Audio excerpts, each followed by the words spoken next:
Bien, entonces, como ya te dije, pues ahora sí que puedes pensar en la memoria como una serie de ubicaciones de almacenamiento, enumeradas consecutivamente, pues empezando por el cero, por el principio, valga la redundancia. Así, se puede hablar de la posición de memoria, por ejemplo, 27, o de la posición de memoria en esta posición, con este nombre A, HF, etcétera.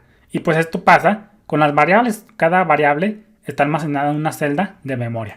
Pero lo mismo pasa con un programa en general. Cuando tú haces un programa, pues implícitamente ese programa se está ejecutando en algún lugar de la memoria. Al igual que las variables, cada variable está en una celda de memoria. Así un programa está en algún lugar de tu memoria principal.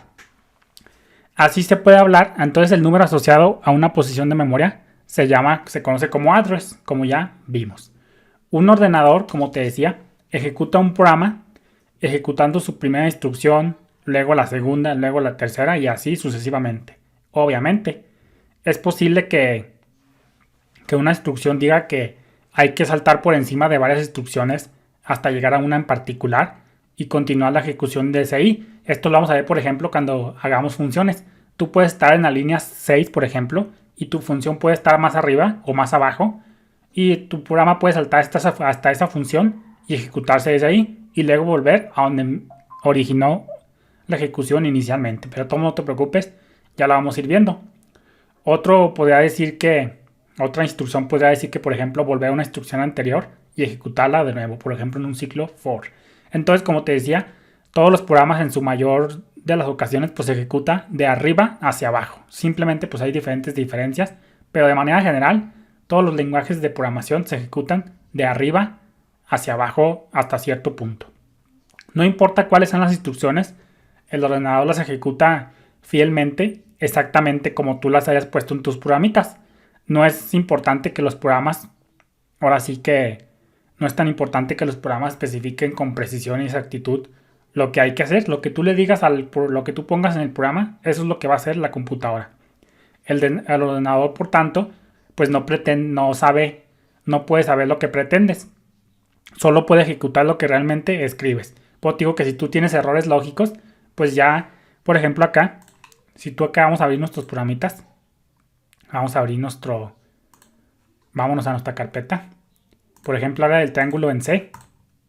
Si tú aquí te equivocas base triángulo por base triángulo, pues el usuario en la computadora, en este caso de C++, el compilador, no puede saber que lo que pretendes es multiplicar base por altura. Él pretende que tú quieras hacer esto, base triángulo, es decir, repetir variables.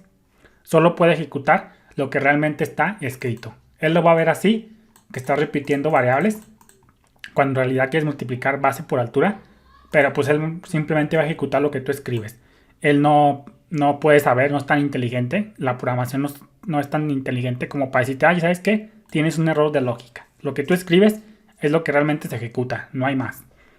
Si le das a la computadora la instrucción equivocada, pues la ejecutará ciegamente, tal como la especificaste, tal como la escribiste. Esto lleva a tener errores lógicos, como ya vimos. Eso por un lado. Ahora vamos a hablar un poquito de lo que son los tipos de datos. Todos los días pues nos encontramos allá afuera en el campo de batalla, en tu trabajo, en la vida real, pues tipos de datos. Por ejemplo, textos, nombres, números, tanto en la casa, en el trabajo, en la escuela, o cuando estás distrayéndote en un parque. Por ejemplo, cuando tú vas a llenar un formulario por ejemplo, cuando te toman tus datos para el acta de nacimiento cuando naces, pues allí hay tipos de datos. Cuando llenas cualquier formulario, ya sea un formulario para un acta de nacimiento, para una licencia de conducir, para una cartilla de vacunación, allí hay tipos de datos. Por ejemplo, el nombre de una persona es un tipo de dato. También lo es, por ejemplo, tu número de teléfono también. Así podemos hablar de dos tipos de datos, por ejemplo, llamados tipo texto, que sería tu nombre y tus apellidos. Y por ejemplo sería un tipo de dato número, por ejemplo sería, déjame decirte por ejemplo, ¿qué te diré? Tu edad. Tu edad es un tipo de dato número.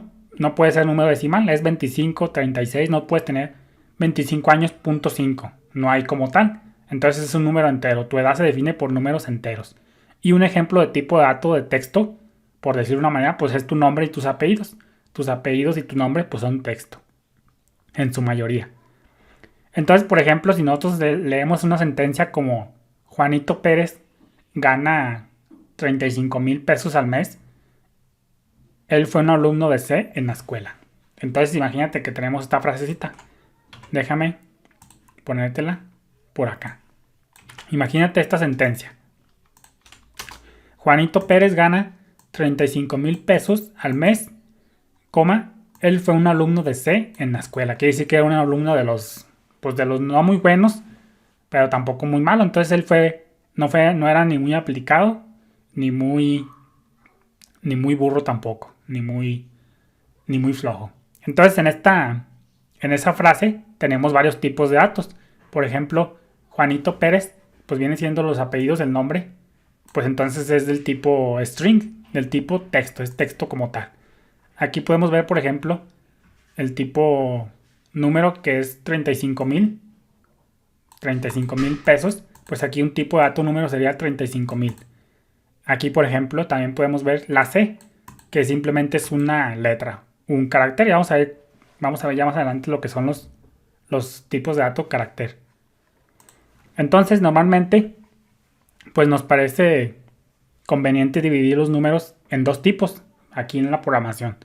Ya sean números enteros, lo que se conoce como integers, o números con punto decimal, o llamados en programación como punto flotante. Déjame ponértelo por acá. Entonces vamos a poner acá un comentario que diga: números podemos tener números de dos tipos. En este caso, números enteros, integers. Pero lo vamos a dejar para el próximo video. Saludos.